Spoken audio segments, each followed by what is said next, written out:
Welcome to the Lucky Ones podcast. I'm your host, Lucky Wood, and we are rejoined by our co-host, Amanda Mad Marshall X. Glad to have you back, friend. Today's guest is a very special ref. We really enjoy watching him and just love when he is on the table because we know we're going to get a fair match. We might not like some of his calls, but we know we're getting a fair match. That is Luke Pulscher out of South Dakota. How's it going, sir? Great. How are you guys? Good. Doing well. Good. So, thank you so much for popping on the show this afternoon. We really appreciate you. Tell us a little bit about what got you into arm wrestling and reffing. Oh, goodness. Getting into arm wrestling is the pretty general story of most people. I arm wrestled a lot in high school and beat everybody in my high school, went to college and arm wrestled a lot in the bars and did pretty well. And then stumbled across a tournament and won my first tournament in the super heavyweights. I was a big fat kid back then. And then I went to another tournament and I won again. And I thought, I knew I was good at this. And then I went to a tournament that there was arm wrestlers at and I got my ass handed to me. And Leonard Harkless happened to be the ref at that tournament. And I went up to him after the event of going 2-0 and saying, I'm usually a lot better than this my whole 2 other tournaments. And he looked at me and he said, "You want to be good at arm wrestling?" I said, "Oh yeah." And he goes, "Oh, you're terrible, but I can help you." And I was like, okay. So he started showing me some things, and then I'd go to the next tournament, and I was doing what he had showed me. So he'd show me a few more things, and so he was my first early mentor. And then probably around a year and a half in, I was at a tournament where he was and didn't pull well. Went 2-0, and he had me downside ref and just threw me under the table and maybe a little bit under the bus looking back. But so my first mentors reffing were Leonard Harkless, Gary Waddles, who is Denise Waddles' husband, Right. Keith Michelle, Love him. and the late Bob Koschel. Okay. All of which at the time were WAF international master referees. Awesome. I didn't have an option not to learn to ref well. Like it just, I mean, it's like when you look at the Utah practice back when John was pulling, it was Brezink and Kevin Bongard and Bob Brown and Robert Baxter, and like you can't train in that environment and not be a good arm wrestler. Right. I couldn't ref in the environment I was in and not learn to be a good ref.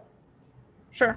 So yeah, that's kind of how I got started in stuff, and I was very active early on, and then for a number of years while I was building my business and raising my family, I was 2 or 3 tournaments a year, and then in 2017 I finally figured out nutrition and lost about 80 pounds. Started winning national titles, which are all these behind me. Worked at the international level to earn my master ref cert, and started training properly and everything. And yeah, so the last almost 10 years now have been by far the best level of me in the sport, both as a competitor and a referee. For sure. One of the things that I've heard you talk about that I want you just to kind of share with our audience that I think is really cool is some of your advice for people who are like, I want to ref, but I'm not sure, or how do I get better at reffing, or I'm tired of getting cussed out after a tournament.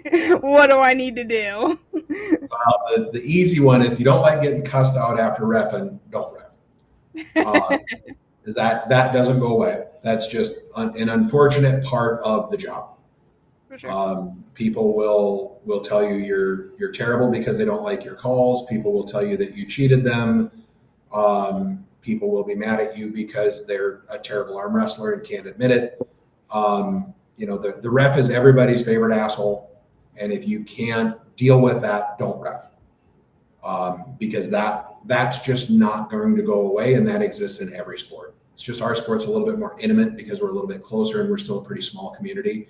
So those comments have a tendency to feel personal instead of job related, for lack of a better word. Sure. So yeah, if you can't or don't want to deal with that, just reffing isn't in your cards, and that's okay. The other part of it, the whole learning to ref, getting good at reffing is very challenging. There's not a clear path in the reffing world currently. I can say that that's being worked on, and hopefully in the next couple of months, there's some pretty exciting announcements around that and the future of some reffing opportunities in the U.S. and around the world. So I wish I could get into more of that right now, but when I can get into more of it, I'll ask to come back on and I'll share. Perfect. But it's very, very preliminary, but very positive. And it's been a kind of a little redheaded stepchild of mine for a long time, trying to figure out, working through the dynamics of the American arm wrestling politics to make something happen. And I think I finally figured it out, but we'll see. Nice. But if I'm right, there will now be a more clear path on how do you enter into reffing, how do you learn to ref, how do you get better at ref. Currently though, you need to find organizations close to you that hopefully have a certified referee or two that are willing to help you learn the base, go learn the rules. And I know that sounds so simple, but you would be amazed how many elite level arm wrestlers don't actually know the rules. I don't think I'd be as amazed as you think. And scarier, you'd be amazed how many referees don't actually know the rules. They think they know what they think the rules are, but that's not the same thing. If you're going to learn rules, go learn WAF or IFA rules. They're the same stinking rules. So I don't care if you hate WAF, go read IFA. It's the same rule set. Learn those. Don't learn the one-offs. Don't learn the weird shit. Don't learn the Jimmy, Bo, Bob, Billy's rules of arm wrestling because they're going to fix the sport, because they're not. Don't do it online because it's not helpful. It's better than nothing. True. Yeah. If you can't get there, for sure. Yeah, if you don't have anybody, Judith from Poland, the IFA ref, a couple of years ago, she did some really good instructional videos that if you go to armrefs.com, that is a referee website that I built. Nice. That has a lot of certified referees on it. It was initially built for promoters to look and find certified referees in their areas so that they could find good refs. It also has a rules page, so you can look up different rules. I believe IFA, WAF, they might both be just slightly out of date because I haven't done a good job keeping up with the site. I believe the UAL rules are on there. And it's AAA on there? No, AAA is extinct. I mean, they still use it at Michigan, though. And Alabama. Okay, 2 tournaments, big deal. And essentially the same as WAF anyway. There's a couple of goofy things that AAA does, but in the grand scheme of things, it's irrelevant. Right. And then there's also a reffing help page on the website of different things that you need to do to become a better ref. So then there's links to the videos that I referenced. So there are some things on there. That's good. But and to anybody that is either currently listening or might listen that says, well, I sent you my stuff and you still haven't put me on your website. You're right. I haven't. I've been wildly lazy with it because it's a pet project that actually costs me money because I got to pay to maintain the website, and then I've got to have the time to do it, and it has not been a priority for a while. So, and in all reality, if what I'm working on comes to fruition, the website's probably going to get replaced with something better anyway. I was gonna say, it sounds like it's gonna be kind of a mute point here in a little bit anyway. I hope so. Okay. But I hope so, but in the meantime, it is a resource. It's not an outstanding resource. It's not like I'm not trying to sell it as just go to arm refs and everything is there that you need, but there are resources there. There are things there.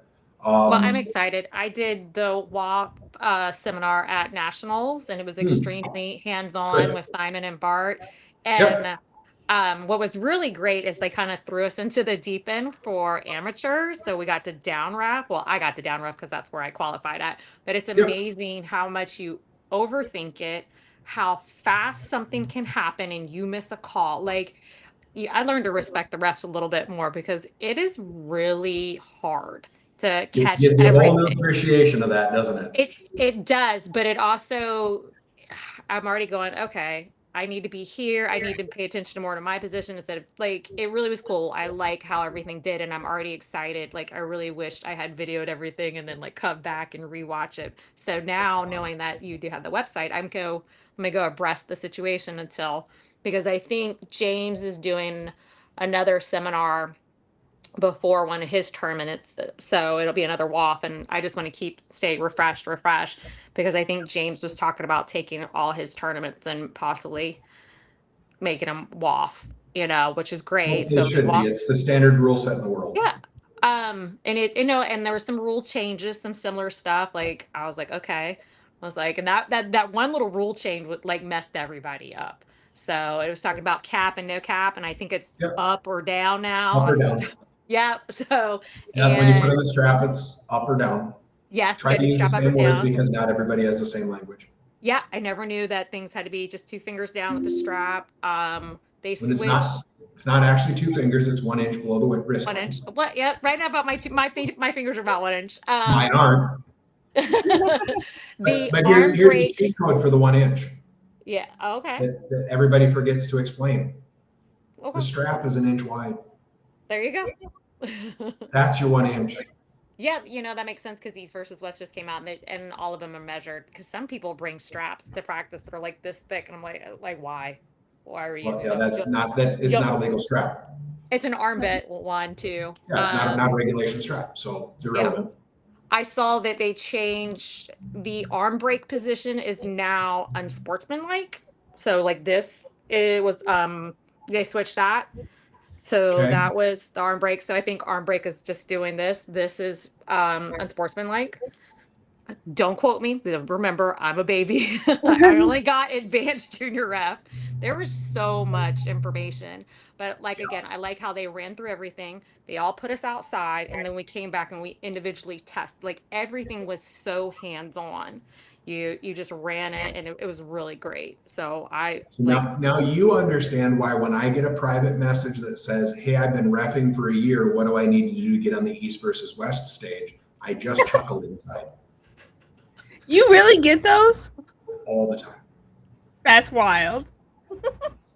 Well, I liked what I learned is if I ever want to be a head ref where I'm at, like a master ref has to be next to me to do it. And I still only need to be around amateurs, which I like that too. Because amateurs are not knowing the rules just as much as you aren't. So it's a baby with a baby. It is what it is. So, but So I one thing enjoyed that it. you can do is watch videos of matches, and while you're watching it, ref the match.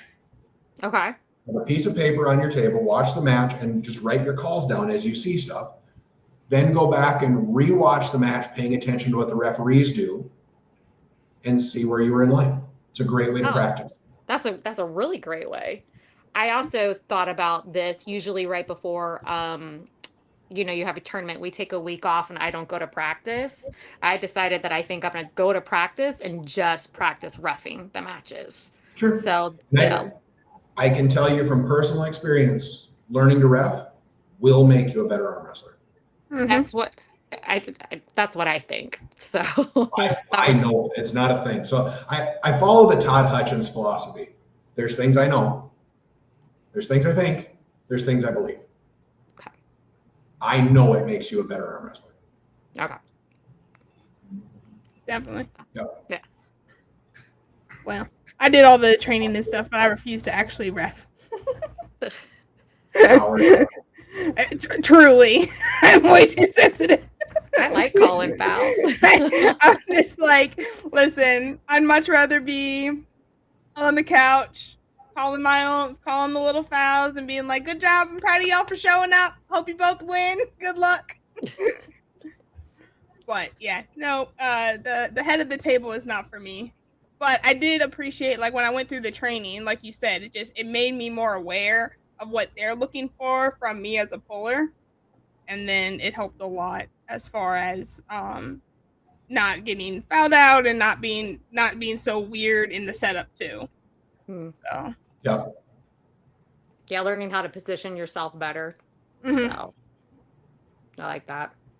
You might think you're lined up when you're really not. You're not, both in a neutral stuff. That was something that they did for us too. They kind of, to help us out, they had like these little lines in the pen pad, doing stuff like that. Having your warnings, like when you're trying to give somebody a warning, like tapping the wrist like 3 times, that's max. Like if they can't listen after 3 times, that could be your thing. There's some varying opinions there. Like I know referees that are three chances they give you a warning if your wrist just isn't straight within 3 tries. Yeah. Even if you're moving every time. Yeah. I'm more of if you're working with me, we're going to get there. If you're just not listening, I'm going to give you a warning. Yeah, I think you can tell sometimes when you already have that there. Of course you can, but I know several referees that are just, well, if you're not where I want you in telling you 3 times, I'm just going to give you a warning. Well, I said, but what if I'm actively trying to get there, but it feels flat. It's not like I'm actively not putting my wrist straight. It's like I feel that it's straight and you're telling me and I keep moving it. Well, you should just be there. Nah, that's not reasonable. That's true. In my opinion. I had that saying I'm right, time I'm at just WAF. going to have an opinion.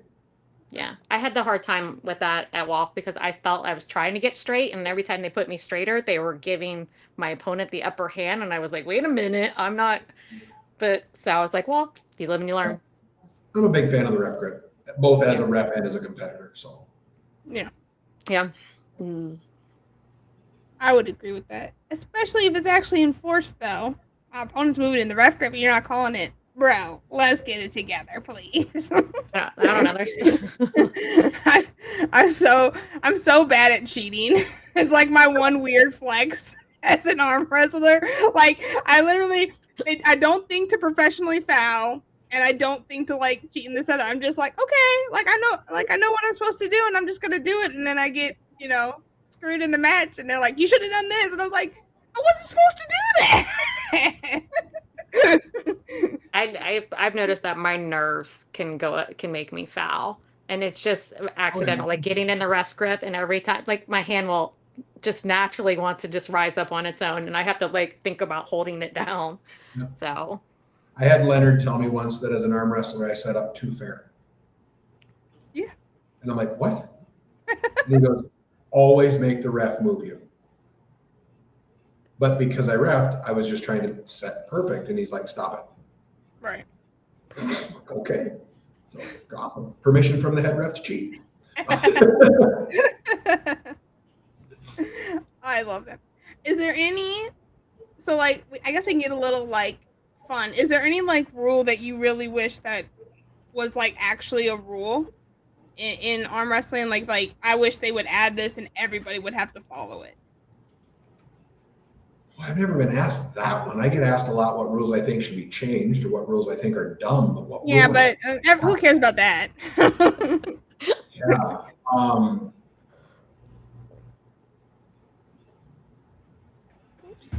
No, like I don't know of a rule that I would add. I have several opinions on rules that I think should be adjusted, but not one that I think that I would add. Okay. No. Well, oh. Good question. You stumped a man. Right. So which rule should be changed then? Oh God, there's a ton of those. So when arm wrestling tables moved from straight pads to angle pads, they they changed the angle of the pads, but they didn't adjust the body angle. Okay. So square shoulders to the table is biomechanically incorrect with staggered pads. Okay. You actually have to push yourself out of square to be square on angled pads. And angled pads were initially introduced in the early 2000s to lower the likelihood of broken arms. Right. It 100% did not work. It had zero impact to what they thought it was going to have impact. The studies that they used to sell it were flawed. And I could go into all of that and the politics behind it and everything. But so the simple fix is you either go back to linear pads, not staggered pads, which is the easier fix. The other is that the stagger of the pads should also be what creates straight shoulders.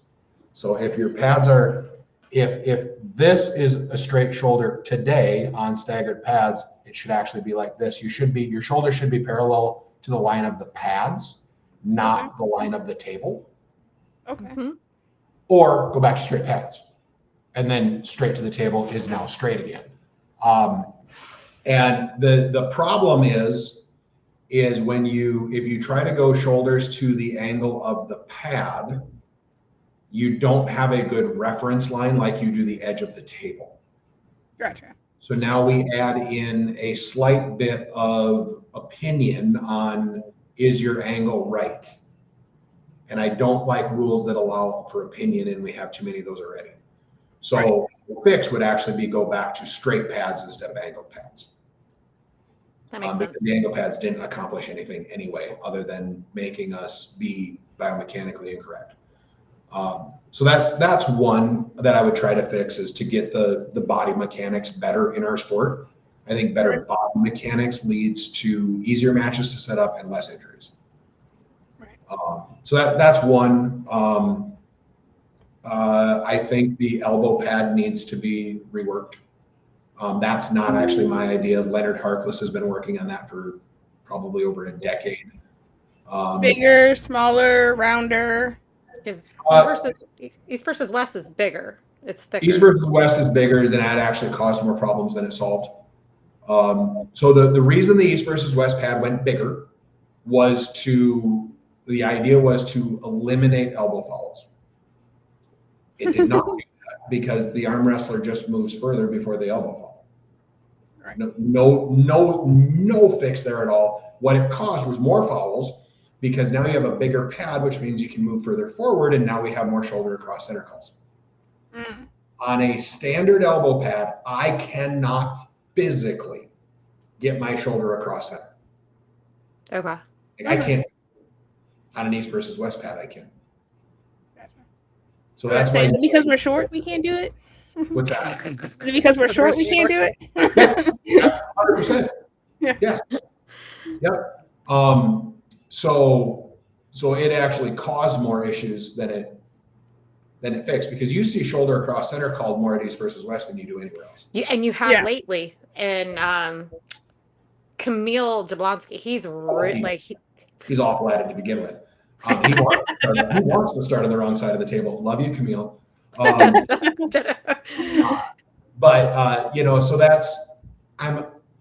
so I'm always hesitant to change rules, because too often something gets changed without really thinking through what the potential ripple effect of that change is going to be. Right.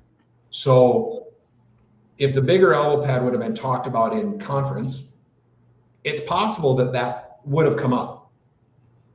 So maybe a different decision would have been made. When that decision was made, we were not in an East versus West that had opinions allowed. We were in more of a dictatorial East versus West situation. What? That was a thing? Crazy. I know, it's crazy. But so there's some things like that. Fun fact: the whole whoever has the buckle gets to check or gets to decide how tight the strap is. Not a thing. Not a thing. Only at East versus West. Nowhere else on the planet that I know of is that actually in the rules. but it's one of the things that's been said enough now that people think it's a rule. Right. And the other one is foul in losing position is a loss, or not, I'm sorry, slip in losing position is a loss. You hear that all the time. Not a rule. Foul in a losing position is a loss. Right. An intentional slip in a losing position is a foul, which makes it a loss. Slip in losing position is nothing. It's a slip. Gotcha. So another one that I would like to see added is an actual definition for what is losing position. WAF currently still is 2/3. That's, again, it's arbitrary. Right. It should be from the top of the hand peg to the top of the pin pad is losing position. Define it. I think that was defined to us during our seminar. That's what it was. Phil Woody says that he is relying on you to fix the situation with the curve arm wrestling table corners. That's been talked about so many times. It's an easy fix as far as the corner goes. It adds complexity as far as the base goes. Mm-hmm. And keeping the rigidity, that's a word, Right. of the table. So it's not quite as simple as we'd like. Also, I never hurt myself on the corner of a table. So I'm smarter, Phil. How Bogdan to get smaller arms. I got a pretty decent sized arm. I'm never scraped up under here on that corner. Like I don't hit it. So if you're scraping yourself on the corner of the table there because it's not rounded, you're probably pulling wrong. I just think what happened to him was a freak Phil accident. is the problem, not the table. Isn't that how it goes though? It's not really the issue. It's the user. It's a user error at that point. 100% Phil's fault. No, it's funny. My favorite match is actually one that you ref, and I've talked about it on the show a couple of times. And it was funny you said it, like foul in a losing position, and is when I was pulling Jesse on Drovrik at WSA, and we had like 2 ready goes at that point. We were pretty even. I was actually surprised at how even the two of us were. I kind of expected her to flash pin me. Well, she got the hit the 3rd time around in the strap, and we're fighting, and I go down, and you're getting ready to take the strap off. You're like, hold on. And like in my heart, I'm like, am I getting a restart? And Jesse's like, she better not be getting a restart. And you say elbow foul, and Jesse immediately goes, no! And you go, in losing position, winner. And she goes, oh, okay, cool. But just that one moment of like, I was cloud 9. I was like, oh, I can get it this time. And she like pure panic because she knows if we restart again, she might not get that win. But I was just like, you could have phrased that so many different ways, Luke. I just had one at the King of the Table tournament in Arkansas where we stopped the match, and before I made the call, I had to stop and rerun it in my head because it happens, but it happens so seldom. Like I knew what I saw, I knew what the call was, but I still had to replay it quick because the hand that was on top pinned himself. He was okay, yeah, I saw that video. Here, which is the losing side of the table. It doesn't matter that your hand is on top. Right. He pressed him down and pinned himself. It happens. I've won a match that way. I've won a match by a guy pinning himself on my side of the table. But it's such a odd thing. And then of course I wanted to take a second and explain to the guy what had happened because it's so odd. And of course he was unhappy with the call. Right. So in his head, and then the next match he came up for, as he was walking up to the table, he goes, hey, once I understood what you called, yeah, I know I really screwed that up. I'm like, great, well, because I just didn't want him to do it again. I wanted him to understand why the call was made, right, and stuff like that. But yeah, that's a weird one. Right. No, I just appreciate the 20 minutes that you gave me when I couldn't scroll the comments on the Facebook video after it was posted. I got my popcorn and I was like, "Ooh, these are fun." Thanks for the entertainment.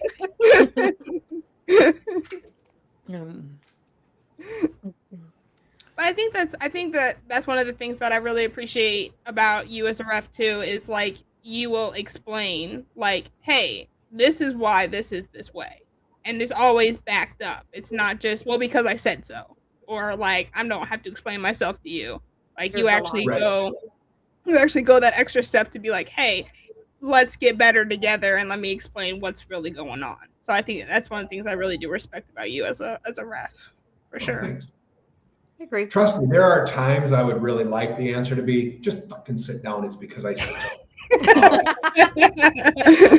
And you'll know because your wife's a teacher, and I'm a teacher, and your wife's a teacher, so we want to be able to say that too. Sorry, go ahead. You were saying. No, I just count on my better angels to keep me from doing that. Although in the last couple of years, the amount of times in an amateur class when I'm putting the strap on and they're doing stupid shit that I will stop and go, "Look at me." And they look at me and I go, "Stop watching Devin Lorette videos and put your freaking hand here."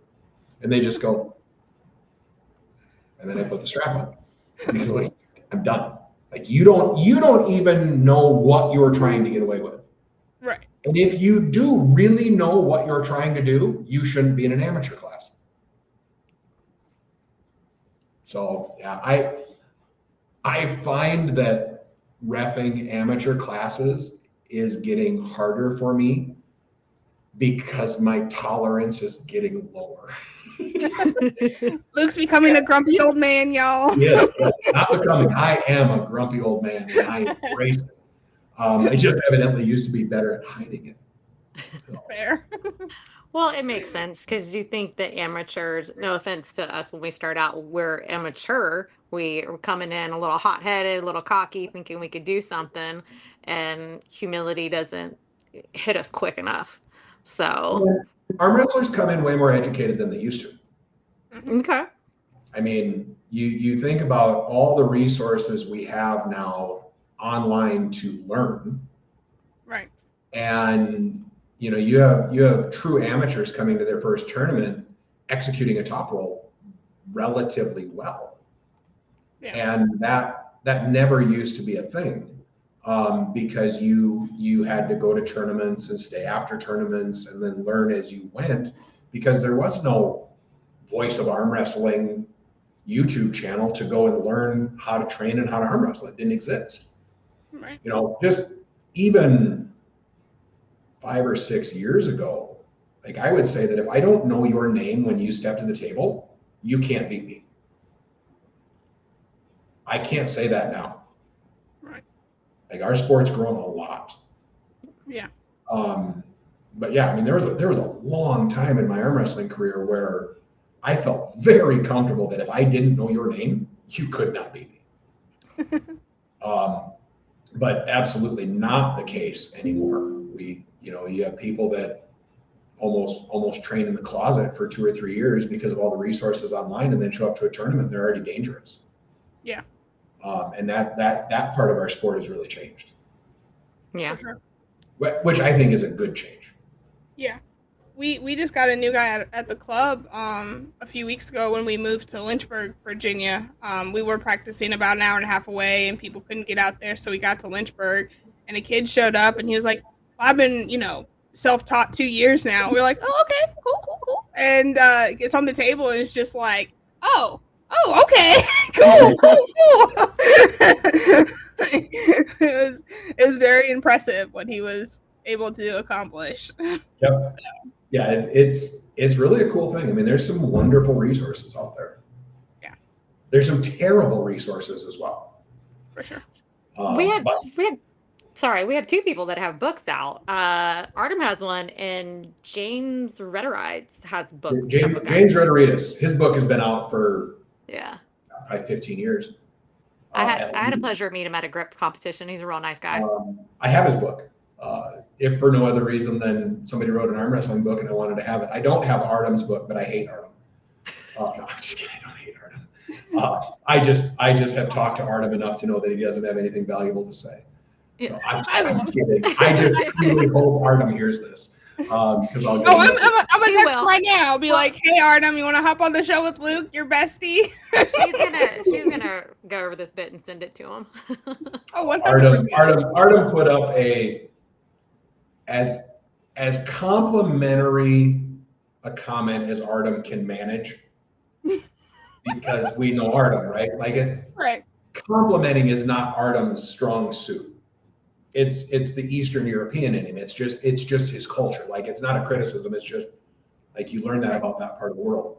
But he beat me at the King of the Table tournament in Little Rock, and right. he put a post up that said, Luke has been very dangerous lately. I couldn't risk being beaten by I can only lose to one senior citizen per tournament for the top round. So my comment back was, 1, I appreciate that you feel I'm dangerous. 2, I do not appreciate that you refer to me as a senior citizen. But when I was in Switzerland at the Swiss Open, which was an exceptionally good tournament for me, probably one of it will go in my personal highlight reel of accomplishments in my life for sure. For sure. But after the event, I started getting a new type of compliment, which was, "Wow, you're so amazing, really strong, so awesome to watch you pull, you're so inspirational," which I figured out translates to, "Wow, you do good for an old guy." Thanks. Awesome. Well, I think that's funny, because I think the opposite of that is that backhanded compliment. You have so much potential. Like, I used to get so mad at that compliment. I'd be like, I find myself doing it occasionally, not with malice in my heart. It just comes out, and then you realize how that sounds to the person you just said it to. See, I say his name and he's on. There's Artem. Hi, Artem. There's nothing worse than when you just absolutely get handled and the person looks at you and says, "You're strong." Right. And I do that. Like, I'll beat somebody and then I'll shake their hand. "Man, you're strong." I'm like, I mean it in a nice way, but I also know how that comes across at times. And you're like, oh. Wow, very.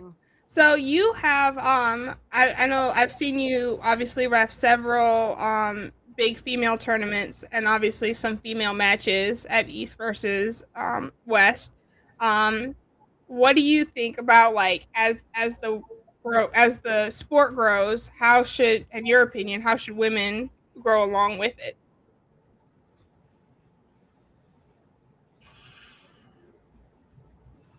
Wow, I come on the ladies only arm wrestling podcast and I don't want to talk about women because you're mean. Women need to do a better job of marketing themselves.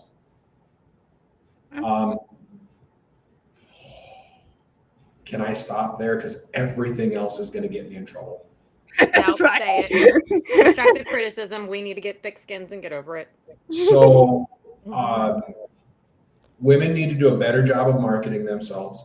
Arm wrestlers in general need to do a better job of marketing themselves, but women specifically, especially women in the US. And I say that because there's not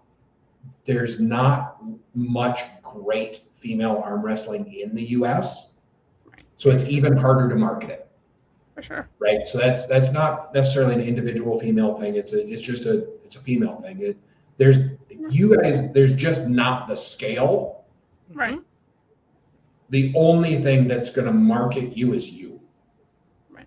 Women's arm wrestling in the US is not going to highlight you because women's arm wrestling in the US doesn't exist at a level that anyone notices. I agree. So, and that's just. I do that as many reels as I can, Luke. It's wildly unfortunate. Right. Because women's arm wrestling at the international level is amazing. Yeah. I love reffing the women's class at WAF. Nice. And I'm one of the few refs that likes it because women are really difficult to ref. Really? You think so? I know. That's- Junior. No, sorry. Yeah, so. No, it's just funny because they're intense. I've had other refs on the show or other interactions who say the women are easier. So they are in the US. They're not international. Okay. I think we are refed different in the US compared to Worlds. I think there's a lot that lack. I'm going to be really, it's going to sound rude. There are a lot of refs. By the time the women come up, they are done. They are exhausted. They have already sped up their cadence so fast. They are running us it's just like, let's get done and get back to the guys. That's how a lot of us are treated at some stuff. They run you like you're amateurs. Exactly. Perfect. Yep. And we're like, what the fuck? I don't. But again, I like reffing women's arm wrestling because women's arm wrestling at the high level is wildly intense. It is difficult. I like that. And this is gonna sound terrible. I don't get an opportunity to ref high level women in the US. That's fair. No, that's way fair. I mean, if you can, like you said, if you compare us to like Team Sweden and women in Ukraine, the camaraderie is different. It's it's jobs there, it's hobbies here. That's the truth. Though. Yeah, it's very true. That's not woman specific. It's a hobby for all men in the US as well. Yeah, there's there's probably better camaraderie in men's arm wrestling in the US than there is women's arm wrestling, but only because of numbers. Right. I think we're trying to do it here. Yeah, but the camaraderie part's only a numbers thing.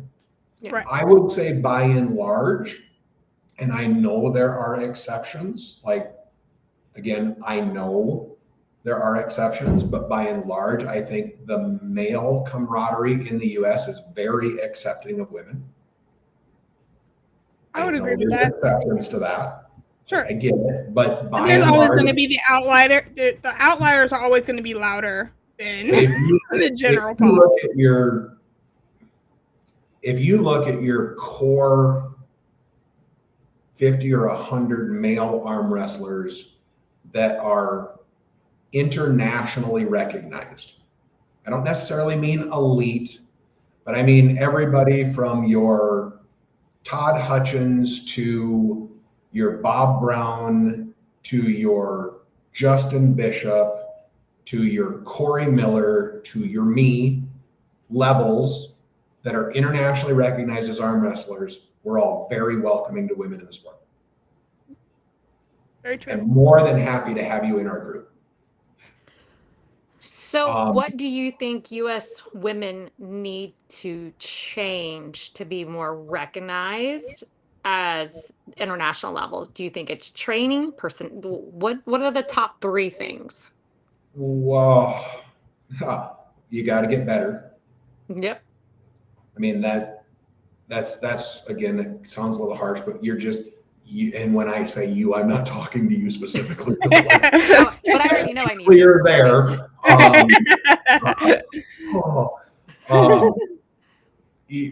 Women arm wrestlers in the U.S. by and large just simply aren't good enough to be competitive at the international level. You got to get better. Yeah. Which is a compounded problem because to get better, you need more women because you can only get so good training with men. Right. And there's a fallacy that goes, well, if you train with men, when you go to pull with women, it's going to be easier. And that's not true because everything about a woman is different when you set up. Right. Hand size, dimensions, power, it's all different. And if you're not comfortable with that, you're not comfortable on the table. So yes, training with men is invaluable because it will make you stronger faster, but you still have to have women to grip with. You have to have women to work with. And you have to have men that understand how to work with women. And that's not as easy to find as what one might think. No. So the training in the gym and on the table has to improve. And I would say that is the same for men that want to be competitive internationally. There needs to be a step up in professionalism around training.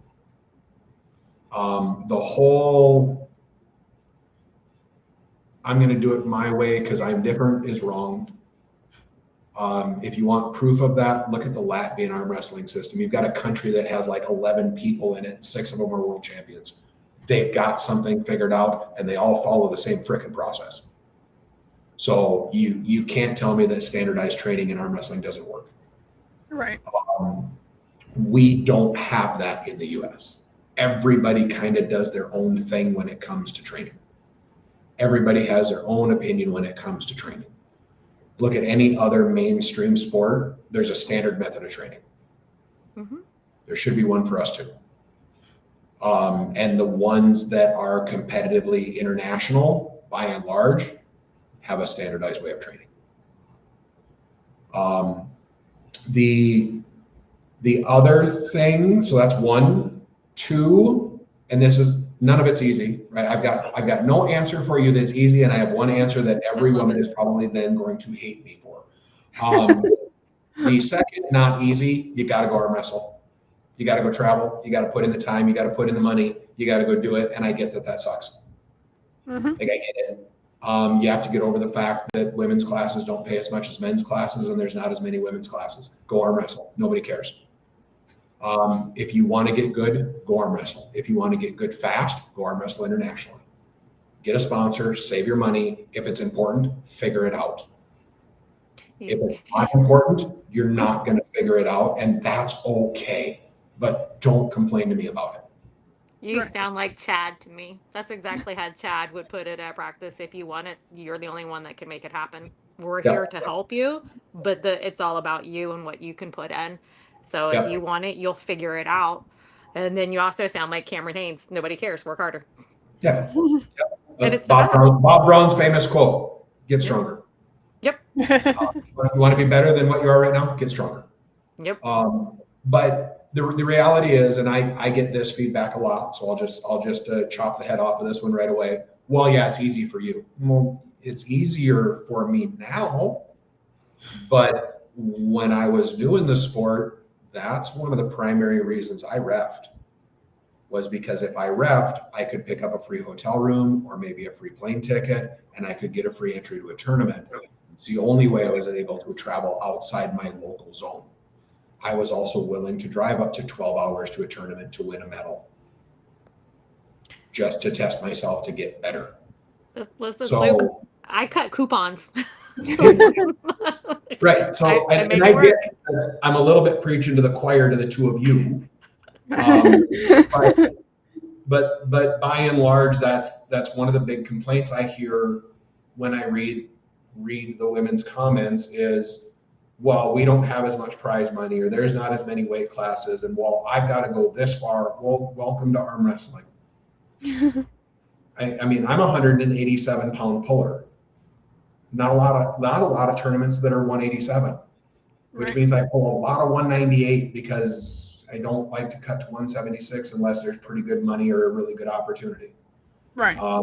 I just cut to 176 for the first time in 6 or 7 years to qualify for World Series of Arm Wrestling. Okay. And it was miserable, but it was important because I'm not going to California and finishing top 3 in 209. I'm not stupid. Yeah. But I can go do it 176, I think. So, Are you gonna rep too? That's such a big jump. I didn't realize that he had that big of a jump. It's crazy. Yeah. It's There you huge. guys, 176 and then 209. I mean, I don't feel bad because we have, 154 and 155 and up. So Right. it's still a So- smaller jump. So a like point, right? If I can't win at 209, I can either bitch that there's not a 187 class or a 190 class for me, Right. or I can get strong enough to compete at 209, or I can get myself to 176, or I can go find a different event. There you go. Which for the last several years, you have not seen me pull World Series of Arm Wrestling. Right. Because I was sitting in the high 190s. And I still was not going to finish top at 209, and I couldn't get to 176. So I found other events. Right. That's a me problem, not a Greg Sharp problem. Mm-hmm. It's not reasonable for him to change his event to cater to my needs. As wonderful as that would be, and Greg, if you hear this, I got a whole list of shit I'd love you to do that would make life easier for me. Let me know if you're interested. It's not going to be for that. In answer, you asked me if I would also ref WSA. I have no intention of it. If asked, which I have refed WSA before, if asked, I would consider it. But honestly, I'd rather go and compete. It is really, really difficult to ref a high-level event and be competitive at the same event, especially as I get older. That's what I was That's going how to Sarah ask. felt. That's how Sarah Latona felt when she was there. And I was like, listen, in order for us women to get paid out, we need another woman. Would you think about it? She's like, oh, I am not mentally prepared to ref and pull. Like, she's like, my mindset just has to be there. And it does make sense. I've done it my entire career, refed and pulled the same events for 26 years. Right. But at a high level, I can't do both and perform well at both anymore. Yeah. It takes too much out of my nervous system. Agreed. So when I, East versus West stuff is great because the tournament's usually the day before. So I can do my tournament. I can compete internationally. It's a huge blessing that I have that opportunity, which really levels up my game because competing internationally makes you better than competing domestically. Right. And I will argue that to the death. But Germany was a great example. The tournament was the same day as the pay-per-view. It was in the morning, pay-per-view was in the evening. I did not arm wrestle in that tournament because I knew I couldn't do both well. Right. And I was brought there to do my ref job. Right. I wasn't willing to sacrifice not being my best reffing so that I could arm wrestle. Sure. Right? There's expectations. I try to meet them from whoever's hiring me to be there. So you've got to be willing to travel. I get it's expensive. I understand it's hard. I get all those. I run a financial planning practice, for crying out loud. I get the economics of it. Oh shit, I might call you up later. Absolutely. Yeah, I have clients in 29 states. Happy to talk to you. Oh, definitely. That's what I do is I build financial plans and I help my clients hit financial goals. That's my business. But so I get it. I get the economics. I've also been young and broke. So I get that aspect of it too. I also am a firm believer that if you want something, you save up money so you can do it.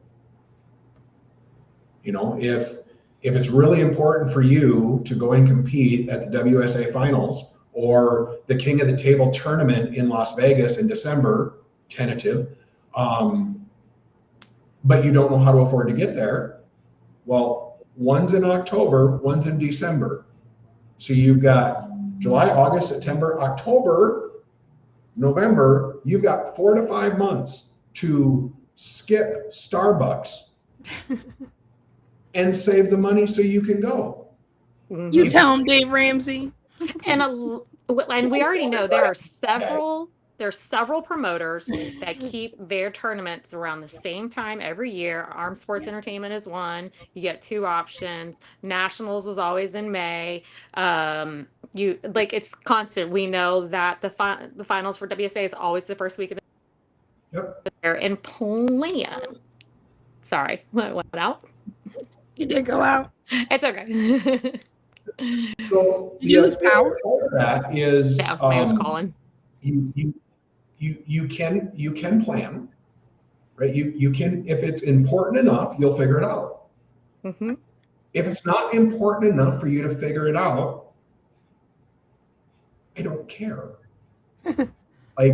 That's now your problem, not mine. And I believe, and correct me if I'm wrong, and Tim certainly will if I'm wrong, I believe armed sport entertainment, women still enter for free, correct? And get paid out. And have payouts. What more could you ask for from a promoter? I mean, Really? That's amazing. Yeah. I think it's dumb. but it's amazing. Like my business mind explodes at that. Right. But it's No, also, Amanda hates free entries for women. She's right there with you. you're muted, Yeah. which is Your nice. mic I'm went out. not saying it's a problem. I'm just saying. That's funny. But yeah, so yeah, I mean, you got to travel. You got to be willing to put in the time, the effort, and the expense For to sure. grow your aspect of the sport. Nobody's going to do it for you. If you want it, go get it. Yep. Kind of the same avenue I'm headed down now with the whole ref certifications and growth and stuff. Like I can't get it fixed through other means, so I'm going to figure out how to get it fixed myself. Love it. Or I'll decide that it's not fixable and I'll move on. But I'm not going to blame somebody else for it. Right. Third thing, this is one where now I start getting hate mail. That's okay. Nobody watches the show long enough anyway.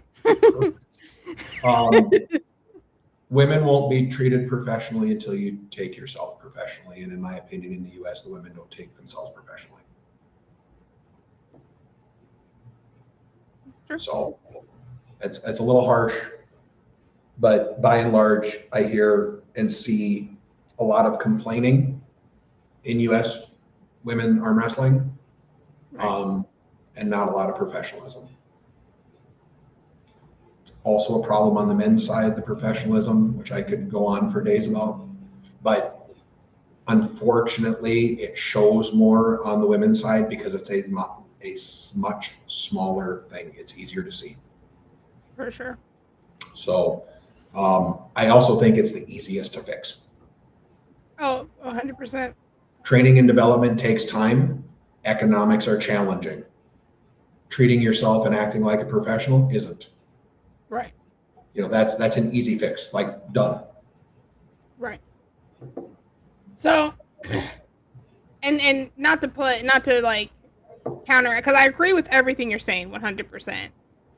But just to kind of play devil's advocate, what is your opinion on the fact that, like, obviously where the attention goes is where, the attention lies. And so you have these people who are maybe not unprofessional, but are doing kind of those clickbaity, unprofessional things to get the attention, to get those matches, and to get the notice that they want, or to get the attention. Like, I feel like it's almost a double-edged catch-22. So when I say act professional, that's not what I mean. So let me clarify that. Sure. What I mean by not acting professional is always is not a fair word. The majority of what we see from social media is women complaining about not being treated better at events and not being given more. Gotcha. That is unprofessional. It comes across as whiny. Okay. Bitchy. It just comes across as unprofessional. You don't like it, fix it. Which I get is wildly challenging. Like I'm not saying it's easy, but that's what I mean by unprofessional. Okay, I got you. Now, how you market yourself, we can all have opinions on that. I hate Devin's marketing. I hate Devin's character. But you can't argue that it worked. Right. True. Most popular arm wrestler on the planet. Partly because he's an amazing arm wrestler. Partly because he created a character that people either love or people hate, but they watch it. Yep. Yeah. As a referee, hate it. As an arm wrestler, don't love it. I know Devin off the table and have for 20 years. Love Devin. Hate Devin's character. Yeah. I think that's what people have a hard time is separating that he's like this is a character, this is what he's done to make money, to bring it to arm wrestling, to do more with arm wrestling. I don't mind someone having a character as long as it's your authentic character, what you thought of, not pinching off of somebody else. Don't be another But on the Devin. other And hand, how can you argue Devin? It's freaking worked. but I think that's I what think he's saying everybody. don't mimic him. Yeah, and I think that's what everybody hates about Auden. Auden has potential, not in an insulting way, but they don't want him to be his dad because they just think he gets everything because of nepotism. But I think he has the Auden's ability a to very get talented arm wrestler. exactly. And Auden's he also has calmed very down. young. Yeah. So there's that maturity too, but he has calmed down a bit, in my He opinion, has. on the table, especially when he was at Montana. Yep. So I think he's coming more into his own a little bit more, for sure. I have a lot of confidence that Auden will find his path. Oh, for sure. And we all trip all over ourselves when we're trying to find our path. Of course, he's young. Unfortunately for Auden, he's going to do it in front of everyone. Yeah. So he's damned if he do, and he's damned if he He's don't, not going because to of his get dad. the luxury of stumbling along and figuring some things out behind the curtain. Right. Yeah. He's going to do it in front of everybody, which is a terrible burden. Right. Yeah, he's like a Disney kid growing up. Yeah. I mean, that's a really good way to put it. He's got some huge benefits. He's got some huge drawbacks, and they're all because of all the same reasons. Yeah. Right. So, yeah, I mean, you think about Devin's popularity and what it's brought him and what it's allowed him to do, and that's amazing. And you'd probably be lying if you said you would love to have that. But on the other hand, I don't necessarily want to have people approach me everywhere I go and interrupt my private life all the time for a picture either. There's the good and the bad that comes with immense popularity. Right? So, where are you at? Devin's known for his character. I think parts of his character are very authentic. I think parts of it are manufactured. I think it worked great for Devin. And that's kind of what it is. You look at, when it comes to reffing, I don't have a character. I just ref, except I'm known for shaking my finger at giants and saying, "Don't touch my strap." I don't know that I'm necessarily thrilled about being known for either of those things, but it is what it is. Right. And I learned that when faced with mortal danger, I'm too stupid to run.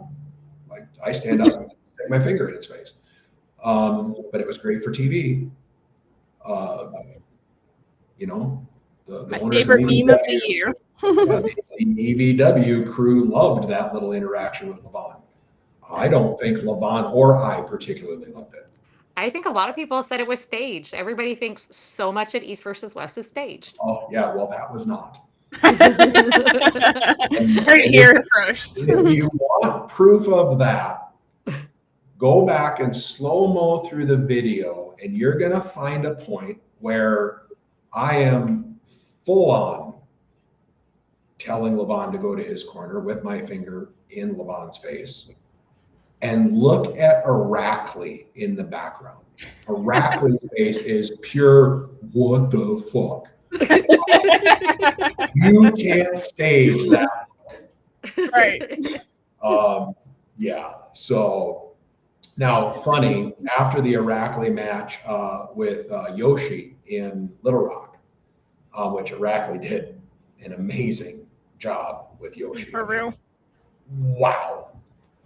I came off the stage, and of course, Levon was in Aracely's corner, which we've all been there before. So Levon's girlfriend was standing there. She speaks very good English. And I said to her, and nobody from Georgia's even mad at me. And she laughed. And then Levon came off the stage and she told him that. And Levon looked at me and laughed and came and gave me a great big hug. And Levon and I are good, and we have been for a long time. But just one of those things. I will admit, going back and looking at that video and reading some of the comments, there were some comments that were truly hilarious. One guy's comment was like, "I'd shit myself twice." I thought I thought that was hilarious. One of the other ones that I saw that I just shook my head and I had to chuckle was like, it said something along the lines of, that ref must use a wheelbarrow with 2 wheels to carry his balls. That's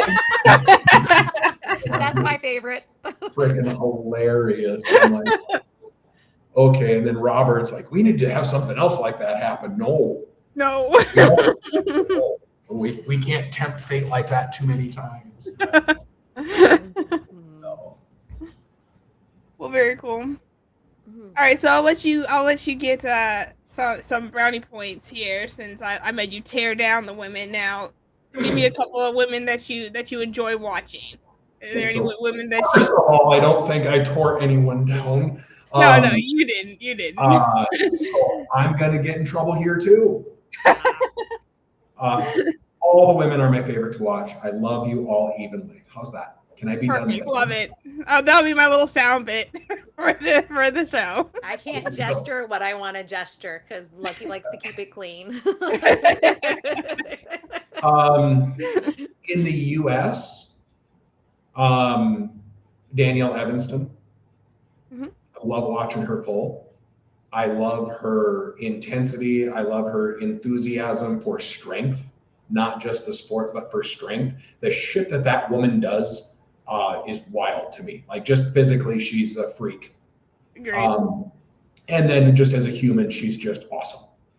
Like, I love Danielle. I've had the opportunity to be around Danielle many, many times for several years, and we've gotten to know each other. We've gotten to be friends, and she's just amazing.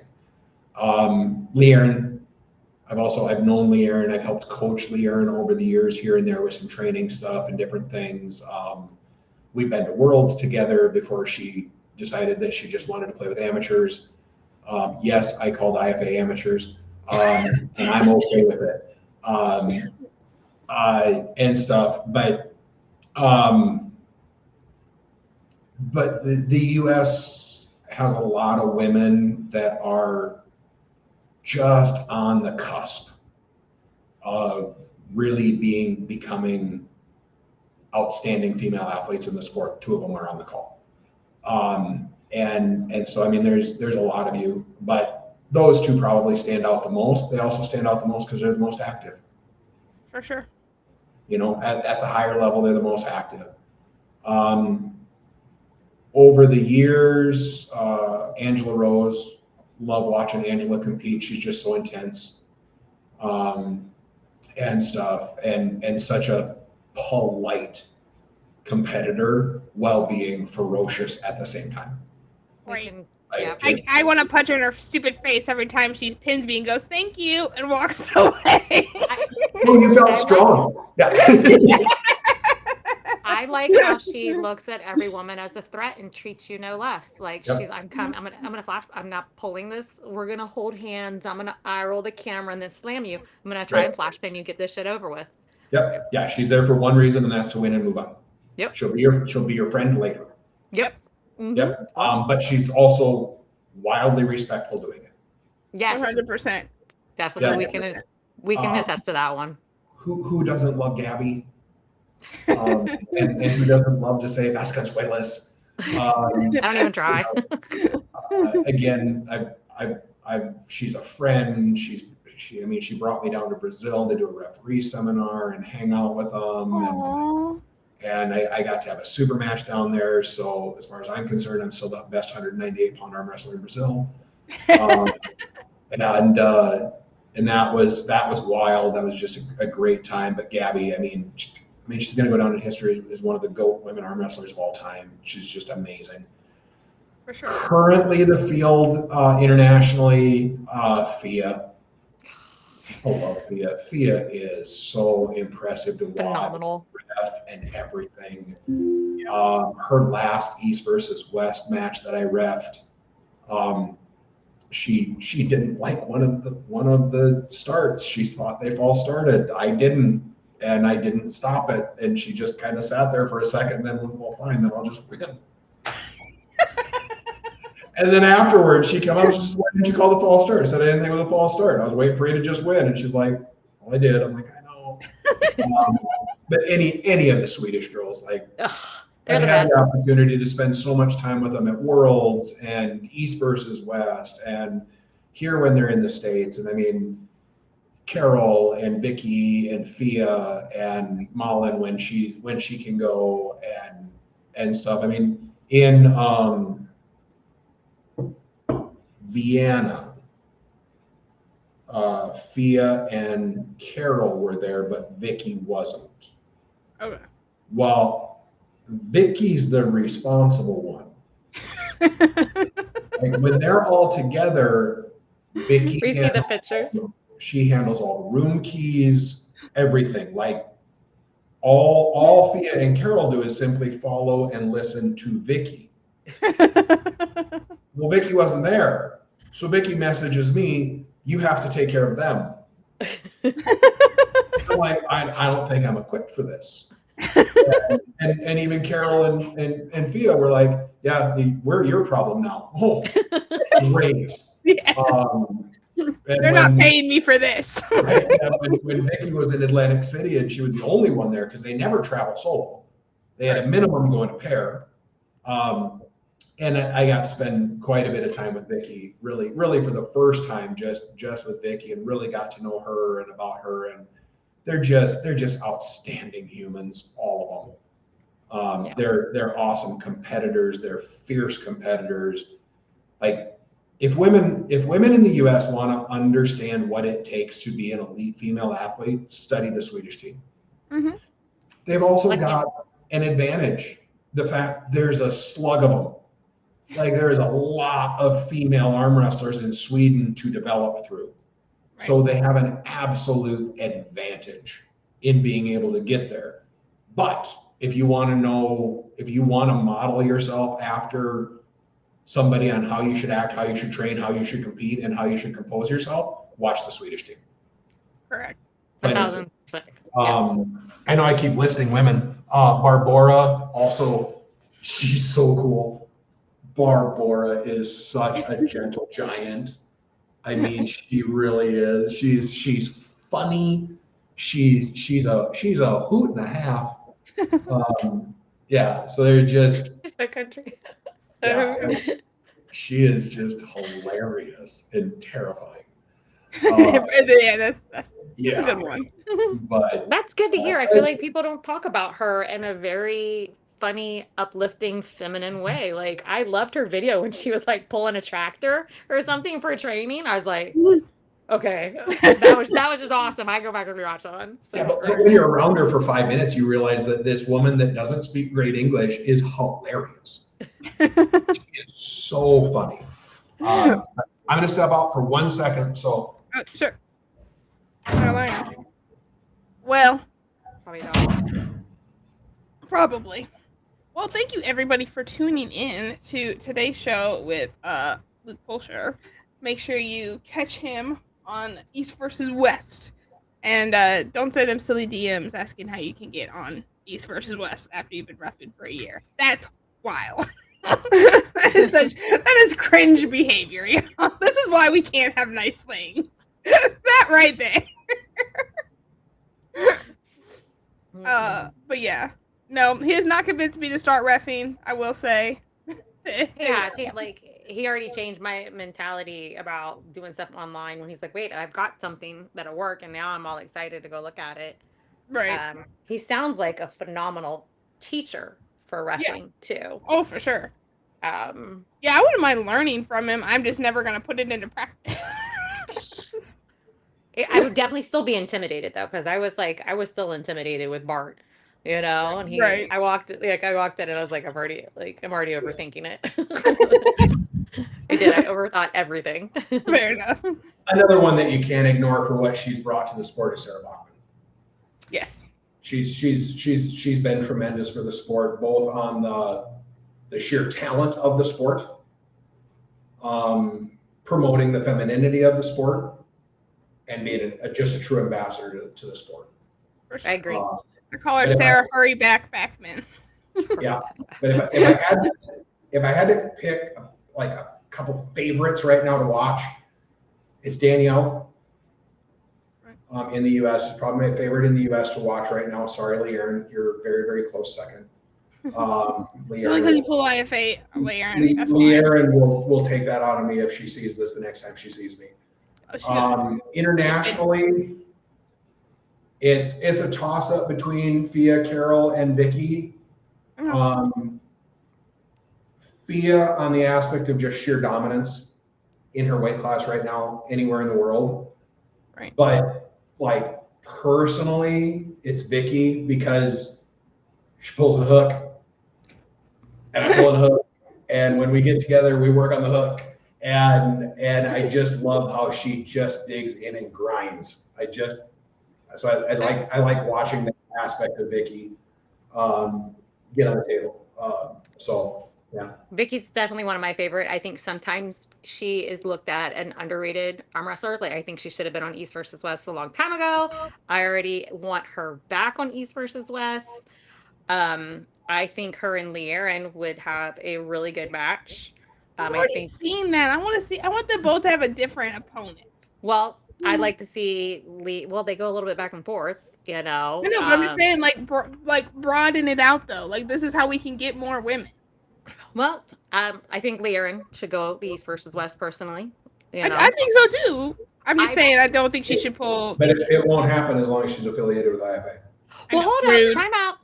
Camille Jablonski's an IFA champion. Yeah, but he wrote the letter. He wrote the letter and paid the fine. So write the letter for her. What? Huh? I said he left IFA. Right.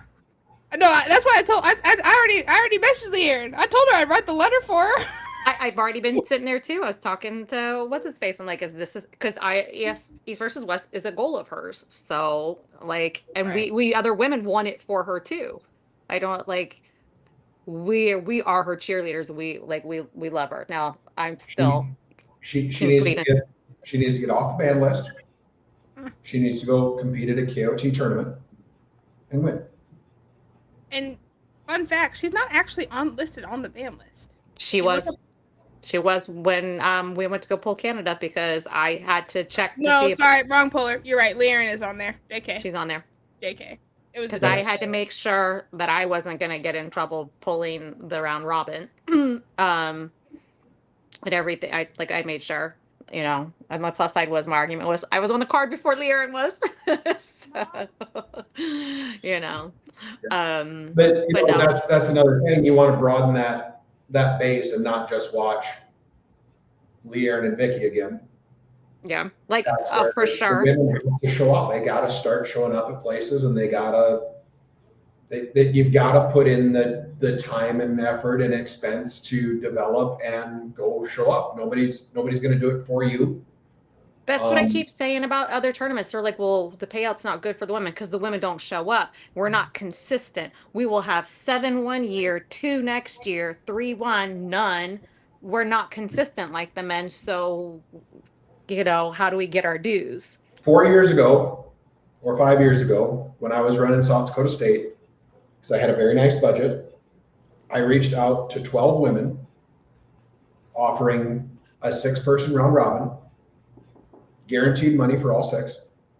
I got 0 response from all 12 women. What the fudge? Not even a no. Just no response. 0 response. So, and I'm not a promoter. I don't want to be a promoter. That's not my gig. Right. But when that's the feedback you get, why would I even bother to try to build the women's classes at my event? I agree. Right? And thanks a lot. Now I'm gonna have to go up my blood pressure medicine. you see a lot of events that try to do things to cater to women, and then they're not supported. Right. I mean, the women's only event in Texas that was a really good thing has completely fallen apart for lack of support. How do you not support that? Yep. And we weren't around. Always wins. Get over it. Get stronger. You know, that's the professionalism aspect I talk about. For sure. I hear where you're coming from. Yeah. So, but we showed up pretty good in Canada. Yes, you did. We showed up in North Carolina. Yeah. Yep. Canada was great. I hope that one continues. I think Gina did a great job for it, and I actually love Jocelyn as a ref. Good. Yeah, she was like, That's the no nonsense person. well, it's like the wall thrust. Like you want to be up, you want to go say hey, and they're like, no, we don't know you. We're here to press you. That's it. Like you don't. They're not really there to be your friends. So, and I like that. They're just very stoic and to the point. And to be fair, to talk about some of the stupid thing that men's do. So the last year I ran South Dakota State, I somebody reached out to me and hey, I'd love to come to your event. Great, here's the date. That was followed with, what can you do for me? And keep in mind, I did not recognize this person's name. And again, I'm relatively well connected in the sport. So my response was, well, I'll let you enter if you make weight and I'll allow you to pay the entry fee. Like, well, I'd be really good for your event. I'm like, I don't even know who you are. He's like, well, I'm going to bring you a lot of views to your stream. And I'm like, yeah, I don't stream my event. It's like those influencers that want free food. Right. That have like 1,000 followers on TikTok. And I was so amazed by the audacity or the cojones, either one that this person had. And needless to say, I did not do anything for them, and consequently, they didn't come to my tournament. So, which was fine. But yeah. Do you know them now? No. That's hilarious. No, still don't know who it was. So some guy named John Burr with a Z in his name. Never heard of him. His last name was like Wood. He was from the East Coast. I don't know who. No, I'm just kidding. It was not. That's awesome. All right, so I want to be really mean and be like, what's your favorite match you've ever reffed? But like, where's some place that you like absolutely like you really enjoy just going and experiencing?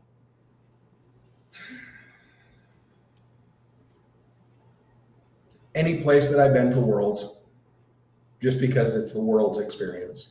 For sure. And I don't know that I've been to a country that I haven't enjoyed. Nice. The sport has done things for me that I would have never expected. I would have never dreamt that arm wrestling would have taken me to 17 different countries. I believe I've competed in 14 of them. Wow. And now some of those countries that the sport has taken me to has been, I've gone to this country and then on my way home I stopped in this country and this country. So I was there like adjacent to the sport, but purely because of the sport. Who would have ever dreamt that was a thing? But Worlds is just such an amazing experience to see that many ridiculously high level athletes in one place for one goal. Wearing your country's t-shirt, representing your country at a true Worlds Championship is, you can't explain it, you just have to experience it. So all of those, which for me would be Finland, Hungary, Romania once, Turkey,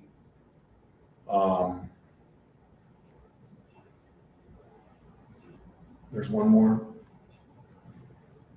but those would be highlight experiences because it was Worlds and I was representing my country. Otherwise, Switzerland was a great experience. There appears to today be confirmed that East versus West is going to China on September 12th. Okay. So I'm certain that will go in the bucket of, oh my God, China was amazing. But pretty excited about that one.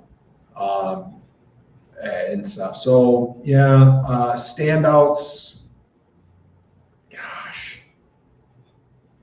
personally, Switzerland, because the East versus West event went very, very well in Switzerland, and I had one of the best tournament performances of my career in Switzerland. So I loved all the promotional stuff for Switzerland too, like the photography, the posters, all of it was beautiful. Yeah, the Swiss Open has been a bucket list tournament meet for me forever. It's always been a tournament I've wanted to compete at. I pulled the 198-pound Masters and won. And I was light because I pulled the 187 pro class the next day. And there was 48 people in the weight class. I've never even seen a weight class that big at Worlds. And I somehow navigated that class to take second to Manifester. Wow. And in that class, he's the only one I lost to. He put me out in the quarterfinals and put me out in the finals. So to go through a 48-man bracket internationally with several national and world champions in the class and to come out second, like that will go down as one of my best memories ever. Would you ever want to pull East versus West? Anytime they say no. Okay. There's a reason I pull the tournaments when I go. I am trying very, very hard to earn a spot on the East versus West card. Robert, get it together. I'm watching that. I'm paying for that, Robert. Right. I want, of course I want that. Yes. Okay. Another card I would love to pull on that I think will happen. We've talked about it a lot. It's just been more of a logistics issue. Is Arm Wars with Neil. That's a bucket list opportunity as well. Oh, for sure. Yeah, Neil, get that together too. All Canadians, I want to come up and try Mac. Have you pulled on a Mac table yet? Nope. A lot of people love it. I would think that you'd be anti-Mac, so I think that's kind of cool. Then I just think because, their big thing is we're gonna fix arm wrestling. And you had said at the beginning that you were arm wrestling isn't broken, right? And there's a place for them. Sure. They're doing their thing. They're doing it respectfully to everybody else, and agreed. They put on nice events with good people and good refs, and everybody that I know that's gone has been happy. Right. Yep. I know the guys doing it. I like them all. They're all great guys. Right. I wish them all the success in the world. Agreed. Well, so the event that I did 2 weekends ago was MAC, and I got pulled to down ref a little bit on that, and it was way easier than WAF. And I was like, see, this is the reffing I can do. This right here, this works for me. When there's no rules. Exactly. It's great. I love it. Are you going to head to India for Worlds? Or are you going to do Canada? I would expect, yes. Assuming I can earn a spot on the team. Now, do you have to wait for WAF to ask you to come ref, or just the fact that you're already a ref, you're like, hey, I'm coming? No, if I wanted to go ref in India, I would contact the country president, which is Simon. Okay. And I would say, Simon, I want to go to India. He'd put me on the list. And then I'd go to Indian ref or compete. I simply don't want to go to India. That's what a lot of people say. I just don't want to, so I'm not gonna. So there's a lot of people like that. It's just overly crowded. There's nothing in India I want.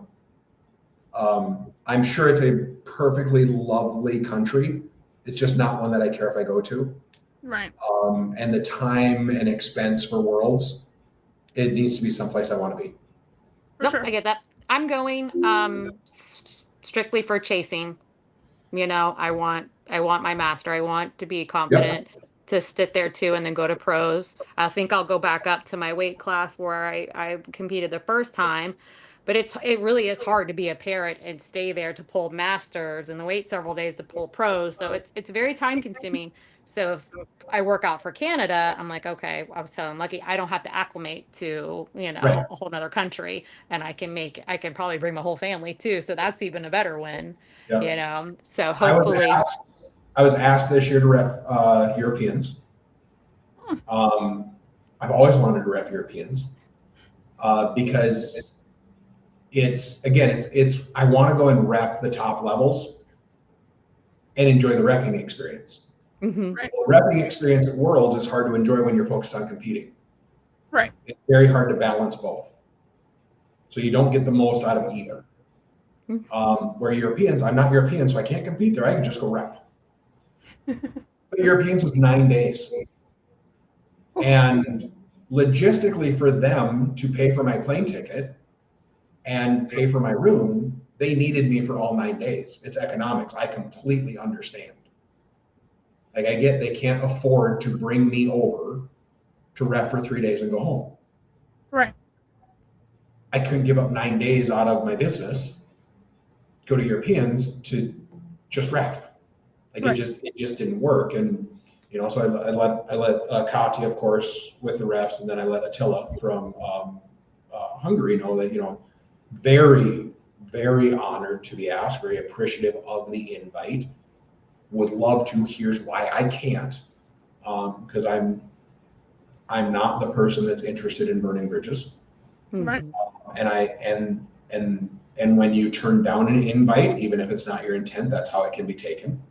For sure. So I went out of my way to make sure that wasn't the case. Additionally, in Vienna, Attila was there, so I was able to speak to him face to face, let him know why. He was very understanding and gracious and appreciative of the fact that I just said no versus coming in then asking to leave early or complicating things. So it was all very professional and respectful, just the way it should be.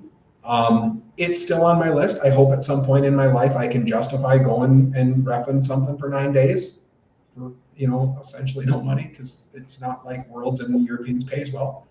But it just wasn't in the cards this year. But it was still very, very flattering to be asked to ref at that. That's really cool. So is there a tournament or a place like you won't ref? Or you're pretty much... Oh my gosh. Well, you don't come off as a ref snob, but I mean, that's what I like about you. Like Well, I want to be helpful everywhere. Like, yeah, I'm trying to ref less. okay. East versus West takes a lot of time and commitment. Makes sense. And you only have so much time in a year that you can go do something, right? We all have the same 365 days a year to do something, and you've got to prioritize what's important to you. But there's only so many days a year I can be somewhere that's not home at work. Right. And every time I go somewhere to ref that I'm not competing, it takes away from competing. And I'd rather compete than ref. I mean, if I was told today, you can ref or you can compete, you can't do both, you'll never see me ref again. Oh, wow. I'm a competitor. Right. I want a world title. I want to be on the East versus West stage. That's where I'm at. This sounds awful and I don't have the words for it. I've been lucky enough to grow into a relatively good referee, to a point I feel obligated then to ref. So when I'm reffing your state event, it's not because I want to be there reffing, it's because I feel obligated to ref. And I'm trying to pull back on some of that. It's not easy to do because I get asked a lot and I want to help. So is there anywhere that I won't ref? I mean, I'm not going to ref IFA because that causes all kinds of problems.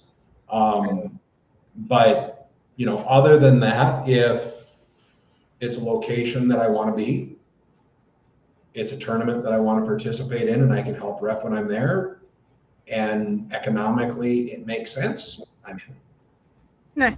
So anybody that's listening, that they're like, oh, I would love to ask Luke to come ref my event, but he's never going to come to my little old event. You don't know. Like if it's a time and a place that I haven't been and I want to go and check it out, I'm pretty easy to get along with. Like, I refed the World Series qualifier in Salt Lake, the one where I also qualified at 176. Right. I had no intention of going to that event until Justin Green, who put it on, reached out to me 2 weeks out, had a ref back out on him, was in a pickle, and said, is there any way, like, what would it take for you to get you here? Well, I had the weekend available. That tournament is a fundraiser that he does every year for suicide awareness and prevention. Right. So all of the effort, everything goes to that charity. My response was, let me pull the tournament, pay for my gas money, I'll ref for free. And he was like, are you kidding me? I'm like, it's a wonderful cause. And, Salt Lake's an 8.5 hour drive. Big deal. So I went, I was able to help. He was obviously super appreciative because one, he was in a pickle. And we had a great event. Everything went really smooth. They raised great money for the charity. And, so it worked. It worked into my schedule. I had a reason to be there, no problem. So, but outside of that, I can't think of, if you call me and you ask me to ref, the first question I'm going to do is, what's your rules? If there are a rule set I'm willing to work with, that's step one. If you've got 2 or 3 one-offs that I'm not willing to do, I'll just tell you no. Because I refuse to go and ref a rule set that can't be refed well, in my opinion, and come off looking like a shitty ref. Gotcha. Because as a ref, all you have is your integrity. That's it. It's the only thing you've got. And I've had some promoters very understanding of that when we've had that conversation, and I've had some promoters that are not understanding of that. Either way, I'm fine. You can be understanding and be okay with it. You can be pissed off and not okay with it. Either way, I'm still not going to ref what I view as shitty rules. It's your character, not theirs. My choice. You're choosing to use those rules. I'm choosing not to ref them. And I've never once gone online and said, I was asked to ref this promotion. I said no because I think their rules are shit. I keep it quiet. I keep it to myself. I hope they have a great event. We go our separate ways. So in that aspect, there are some things that I will say no to for that, but not a specific organization or group of people other than I can't ref IFA because of all of the stupid politics. Did I answer that question? Did I talk around it long enough? No, I think you answered it, and you answered it very professional. Like people could learn a lot from you. I don't know about that. I was telling her, I was like, yeah, we were talking when you had stepped out, just like, it would be very great to get with you, and learn some, reffing things. I was like, he hasn't convinced me to start reffing, but I would definitely, love to learn more. I'm way more likely to talk you out of reffing than I am to talk you into it. It is a miserable ass job. You have the best seat in the house. If you do your job perfectly, nobody knows who you are. And if you make one mistake, everybody's going to let you know. Yep. So I always talked about that. I compared it to, I used to run sound for theater and concerts. And the sound person is always the one that is like, if everything goes right, who cares? Nobody cares who you are. Right. There's some chick in the back. But one mic screeches, who's that chick in the back? Yep. Yeah. And I wish more people understood how difficult the job is. I wish more people understood how fast it really is. And that if I had the ability to sit on my couch eating my ice cream and watch everything in slow motion, I wouldn't miss any fouls either.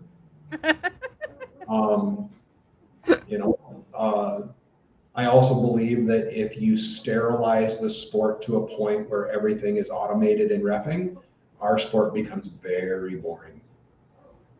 I think the human aspect that the ref adds to an event is necessary for the watchability entertainment value, which is the future of the sports growth. The future of the sports growth is not WAF tournament arm wrestling. It's hard to watch. You got to be a hardcore arm wrestling fan to sit and watch the World Championships online. But that's not where growth will come from for our sport. Growth will come through the EBWs, the Arm Sport Entertainments, the MAC, the Arm Wars, the Knuckles Up if they're still around. I haven't seen anything from them for a while. So if you are still around, no offense, just haven't seen anything for a while. If you're not around, you had good matches, good job, and stuff. So that is the entertainment. It is also very, very challenging. And Robert and I have hours and hours and hours of a conversation on this subject. It is very difficult to balance the integrity of the sport and entertainment. Like, it's not a fine line. It is a mile-wide gray area that you have to figure out how to navigate. And it is wildly challenging. Wildly challenging. And we have some amazing conversations because Robert comes at it from entertainment. I come at it from integrity of the sport, knowing the importance of entertainment, and Robert knows the importance of the integrity of the sport because he's a many-time world champion. So like he gets it. So we come at it from different angles, and so far I think watching East versus West, we're charting a pretty good direction. I think it'll only get better. Great. Well, very cool. I agree. Well, that was all I had. I don't want to here a long time. I know. I was thinking, I was like, well, it's gonna take up more of your time, but no, I really appreciate you coming on and sharing. And thanks for asking. I love the way you asked. Like, would you be willing to podcast? I'm nobody. I'm not important. If I've got time, I'll get on your podcast. I don't care. Are you sure you would? No, I really appreciate it though. I will say with the growth of the sport in East versus West, one of the weirdest things that I don't know that I will get used to, but that I find so odd. Like, it's not uncommon for me to be at a tournament and somebody come up and say, hey, could I get a picture? Right. That's happened for years, just because I've been around the sport for a long time and in the circles and everything. Walking through an airport, randomly having somebody come up and go, you're the East versus West referee, can I get a picture? It's freaking weird. I'm like, yeah. East versus West in Texas last summer. Pretty sure it was last summer. Mm-hmm. I was walking to the restroom, and a gentleman said, excuse me, sir, could I get your autograph? And honest to God, my response was, really?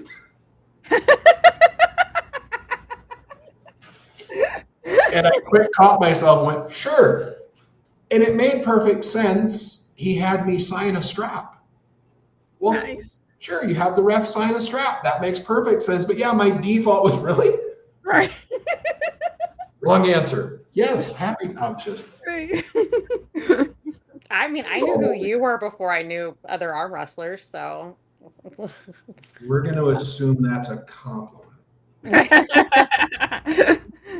Well, we first met at my first tournament with WSA, and your first thing to me was, I don't do risers. You want a riser? Go get it. Yeah. And I was like, "Where's my teaming?" Because I was so used to others. Like, I don't do risers. I don't get paid for that. I love that. And then I was in a holding match, and I didn't know how to transition very well, and people were yelling at me to transition. He pulled me aside. He said, you would have lost had you done that. And I was like, well, I still lost, but had you done what they told you? So that's what I remember. Matt can stop sucking up Courtney won her match. Which she had an outstanding showing. Agreed. And that young lady has amazing potential. I love her. She's got a great character. Mm-hmm. And by that I mean she's just herself, but it's great. Yep. I would tell her on the entertainment side, it's okay to come out of her shell a little bit more. I don't know this is purely my opinion. I think she's a little bit worried as coming across too arrogant or too cocky or too abrasive. Getting to know her over the last like 6 months really is all the time we've had to get to know each other from when we first met till now. She didn't have to worry about that because she's just too good of a human to come across any way other than good. Yep. So her character is right on the cusp of being amazing for the sport, and her talent is outstanding. Like she's just tapping into it. Like she's got so much more. That she can go. Oh yeah. So much further before she hits her ceiling. I like that she already has this path and she's like, bam, bam, bam, bam, this is where I think I should go. And that's where I'm going to go until told otherwise or figured out a different path. And I feel like that's how Jocelyn is too, but she's not afraid to say it. And I think that's a great thing of confidence in a woman and how we all need to step out of it and be like, hey, I'm chasing these losses because I know damn well that's going to be a victory one year. Yep. And I'm not scared. Courtney is awesome. Like she is I just love Courtney. On every level. Arm wrestler, person, respectful athlete. Like she's just Matt's fine too. But no, Courtney's. We don't talk about the guys on the show. Yeah, I have truly enjoyed getting to know them over the last several months. They're awesome for the sport. So yeah. And thank you for the compliment, Matt. Yeah. I want to see Courtney at WAF. I want to see how she does there too. I know that was a goal of hers, but I now like East versus West as well. But I think she could do both. So, she 100% could do both. Yeah. I'm not certain she'll pull off in Canada. Yeah. I don't know why she wouldn't. It's in her backyard. Yeah. Right. I would say I think she will do well at WAF. Mm-hmm. If she were to go to WAF today, I don't think she'd medal. Okay. But it would be nice. Like again, that's why I went. I went to see where I was, and I did a lot better than I thought I did, which just made me hungrier. And it also, and this was what I said when I came back, when I went to WAF and I came back to arm wrestle, I'm like, I don't know what type of arm wrestling we do here, but that's not what it's done there. I was like. And just to clarify, when I say I don't think she'd medal, I mean because of the complexity and the difficulty of the tournament. Not because she doesn't have the individual talent to beat anyone at the top level, because she's right at that level. Mm-hmm. But there's more to it to place at WAF than that. Yep. I mean, it's a random draw bracket that is, if there's 15 women in her class, 9 of them are killers. That's hard to navigate. Yeah. In the men's classes, if there's 20 in your class, 15 of them are killers. So it's not like going to a tournament in North America where there's 7 women in the class and you're the best one by a mile. Like that's not WAF. That's the challenge to medal at WAF. So right. It's a much more difficult thing to navigate, as you know. Yeah. But and again, being around all those different countries and everybody loving the sport, and I still love the youth and the juniors and all stuff because those kids were scary. I will never stop saying it. Those kids were scary. Yep. And then to see some of them go and pull pro and do well and be in like the top 5, that was just like, and they're women too. So like, yeah, it was just amazing. It was amazing to finally be around a plethora of, Yep. women pullers from everywhere. So, and I mean, just case in point, we all know how outstanding an arm wrestler Leanne is. mm-hmm. She is so good. Has not medaled at WAF. I mean, she pulled it off? Several times. I thought she only pulled IFA. Okay. Several times. 2 or 3 times for sure at WAF, if not more. Okay. I've been to WAF with her. No, I mean, I believe it. Yes. Yeah. She won't do the show, Leanne.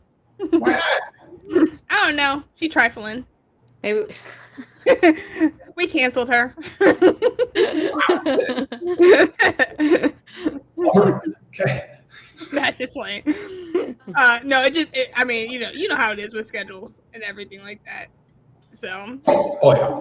it's just one of those things where, you know, it works for some people, and, you know, and I look at the podcast too as something where it's no different than like a tournament or a goal. Like some people, it's a goal and they want to do it, and some people it's like that's not my path. Yep. Be offended or mad about it. That's fine.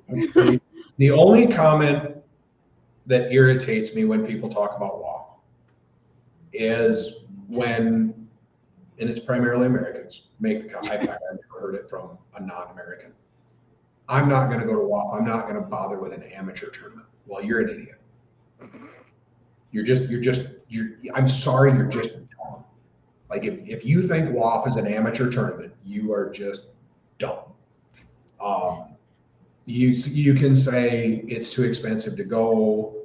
We have to come up with the money ourselves. There's all kinds of reasons that I will accept not to go to WAF, but I'm not going to spend that much money to go to an amateur tournament. You're just dumb. So you are making an excuse because you know you're not good enough to go there and do well. So you're going to brush it off as an amateur tournament, use that as your excuse. You can just go. That's crazy. I've never heard anybody. I've heard of that IFA way, but I've never heard that WAF way. I've heard it many, many times. Why would anybody spend the money to go to WAF? It's an amateur event. Yeah. Exactly. Guess you don't want to get noticed for East versus West either, dude, because, you know, a lot of people come from WAF, you know. Well, I mean, it's interesting because we have such a huge country.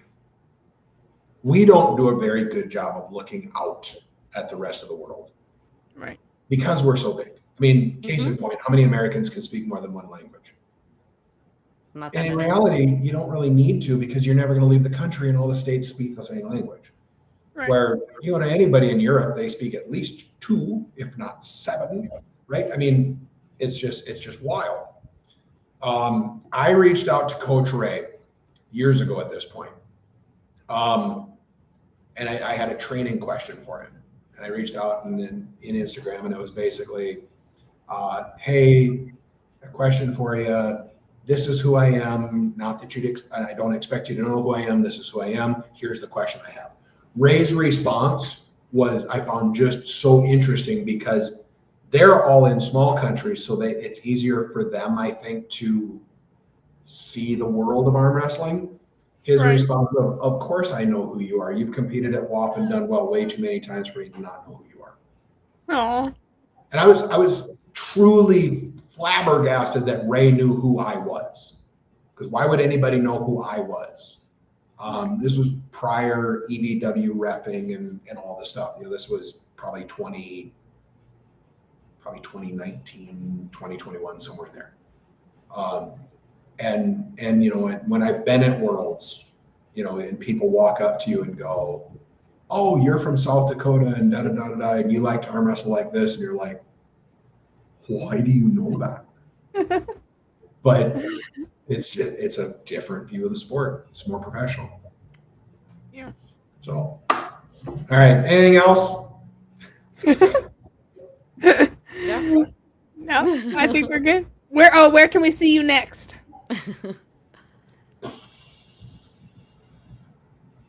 Probably EBW China. Okay.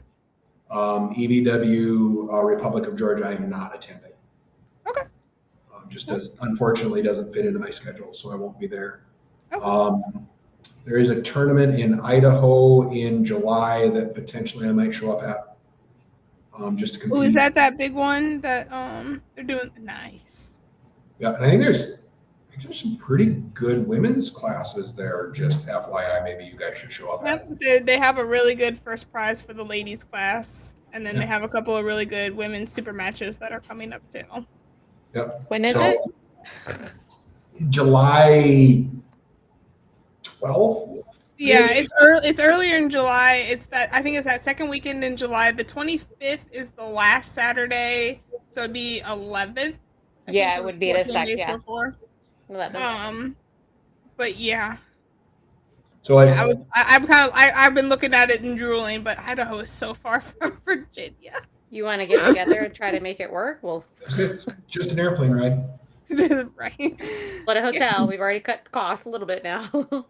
Yeah. So I might show up there if it works into my calendar. I think it'd just be a fun event to just show up and pull and hang out with the arm wrestling family and just have a little getaway. Something else on my calendar that I've been toying with that I might be at, but I'm having a hard time committing to that right now. So Okay. it's just, trying to, like I said, there's only so much time and I have lots of things I want to do. But so there, Wyoming State, I'll be at August 22nd in Cheyenne, Wyoming, because I have to help ref. I'll certainly compete there as well. China, sounds like there may be an East versus West between China and Vegas. Las Vegas. You're gonna do another one in there too? Uncertain of location, but potentially Hungary. Oh wow. I've been to Hungary once for Worlds. It was amazing. I would love to go back. But none of that set in stone yet. Okay. Hey guys, if they do it, make sure you use Lucky and use my code so I can get World Series of Arm Wrestling Finals. It right now is what I would say I'm currently training for. Oh, nice. That's the next event that matters, right? Right. But if I go to China and I can pull the tournament in China, I'll 100% pull there. Nice. Just because what an experience. But for sure. Yeah. Well, you best believe I'm gonna be messaging Robert and be like, "Hey, Robbie, I need you to put Luke on the East versus West card, please, and thank you." In China. In China, yeah, all arm wrestling in China, no problem. I'm ready. Right, there you go. I can be ready. I need it to be like Vegas. I'm working hard. I'll get my shot. Yep. Oh, for sure. For sure. But I need it to be in Vegas so I can see it live and in person and like sneak into your corner and be like, I'll be your corner person. As awesome as the event is on pay-per-view, in person is really something. The energy from the crowd is amazing. I would almost tell you if you really, really want to experience the best of East versus West in person, go to one overseas. Okay. Like if they do Hungary in November or October, whenever they might do it, or whatever next one is, Vienna, Germany, I don't care. Go pull the tournament and go to the show. Because they're 4,000 or 5,000 person crowds over there. And it's arm wrestling like you've never seen it. How do the women's classes fare in the tournament over in other countries? I'm sorry? How do the tournament for the women? Do more women come and pull for the East versus West? Full classes. Yeah, 5, 6, 8, 10 women in a class. Because women arm wrestle overseas. Should just move to another country. Like I know, right? I'm just gonna tail it out of here. So what's your major airport? Like if you're gonna fly somewhere, where do you fly out of? For me, I would fly out of Charleston, or if I would probably do the 5-hour drive to Atlanta. DCA.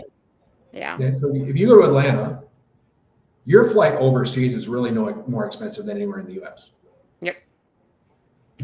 So figure out the next EVW in Europe and come along and pull the women's. I'm so excited. And then go now I gotta tell the man we got a new plan for the year next year. See, that's what I learned from Lucky. When she first started pulling, she went for quantity. She's like, she pulled everywhere. She went and did this. And then the following year, she looked for quality. She's like, I've already been here. I'm doing well here. Now I can assert myself and look for more challenges here. But she had the whole year planned out. So that's what I do. Like, cause my boyfriend is a Spartan runner and I like arm wrestling. So I have kids. I have to plan it out for the year. And do it like that. And I think that is how you can financially figure it out. And if you can't, you make it work for the next year. Just because you missed a tournament doesn't mean it's the end of the world. I would rather miss a tournament than miss a couple weeks of training.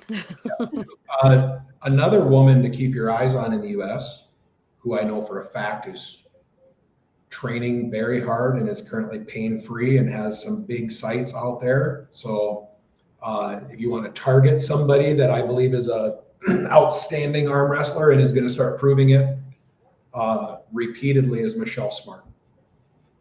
Oh, is she back in the game? Wow. I can't wait. Michelle will be in Idaho. Oh, yes. That's another one. I tried to get her on the show. I like her. She's I can cool. help you get her on the show. Okay, cool. There you go. Thank you. And then you can just come back. Michelle is more impressive every time I see her pull. I watched her pull in Utah when I was there, and she beat Jolene pretty well. Yeah, shout out to Utah for the way that they do their tournaments and the way that they allow, like they record the whole class and then they upload it to their YouTube, because I love being able to go back and watch the women's matches in Utah that way. Yep. And I'm not having to like dig through 7 hours of tournaments and wait for somebody with long hair to walk to the stage, and then I'm like, oh wait, oh no, that's a man. Hang on. Yeah, wait a second, that's Isaiah Jones. No. Right. Dang it, Cody Wood, nobody asked you to be here. Isaiah is so impressive. I got to watch him at Nationals, and then to watch him do East, like, he's just, when you start watching, you're like, oh, I really want this kid to do well. Like, oh my gosh, he's nice so kid. fast. I like him a lot. So sweet. When I watched him, I want to pull him bad. Listen, Jack Hale is fast, but then when I saw Isaiah be faster than him, I was like, okay, like I blinked and it was over. Yeah, he was at sit downs in March with me, and it was funny because we had just been at Arnold's together, and then he showed up at sit downs, and I was like, stop following me. He's like, you stop following me. And so, but yeah, watching him at sit downs be as powerful as he is in stand ups was very impressive. We had more European women come out and new women come out for nationals this year. It was wonderful. Yeah. So, yeah, I'm all for it. Keep growing, keep trucking along. All right, ladies. I've got an hour drive home yet, so. Thanks so much for coming. Thanks for asking me. I really appreciate it. It was fun. For sure. Well, thank you everybody for tuning in. Make sure you are nice to Luke, please and thank you. And I'm very delicate. Be gentle to me.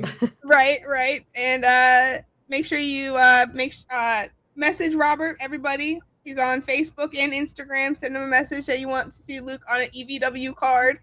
And we will see you all Saturday night for Kayla Stotesbury and Jessica Potts. So